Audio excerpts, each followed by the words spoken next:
உங்களுக்கு டைஜஷன் சரியில்லைன்னா கண்டிப்பாக தலைவலி வரும். ரீசெண்டாக ஒரு பேஷண்ட் வந்தாங்க மைக்ரேன்னு சொல்லிட்டு. ஆனால் அவங்களுக்கு இனிஷியலாகவே என்ன ப்ராப்ளம் இருந்துச்சுன்னா டைஜஷன் ப்ராப்ளம் இருந்துச்சு.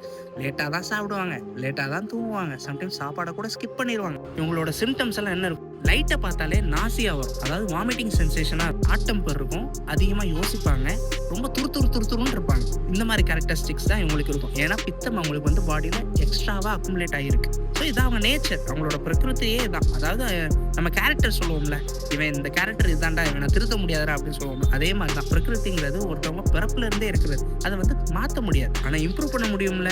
ஸோ இம்ப்ரூவ் பண்ணுறதுக்கு தான் டைஜஷனை சரி பண்ணோம், மைக்ரேனை கிளியர் பண்ணுற மாதிரி நம்ம நெய் கொடுத்தோம். அப்போ அவங்கள சாப்பாடை ஸ்கிப் பண்ணாமல் டைமுக்கு டைம் சாப்பிட சொல்லி டைமுக்கு டைம் தூங்க வச்சோம். Problem solve. இந்த மாதிரி ஃபர்தர் இன்ஃபர்மேஷன் தெரியும்னா அந்த பேஜை ஃபாலோ பண்ண மறந்துடாதீங்க. And I am doctor Janish. Until next time, stay safe and stay align.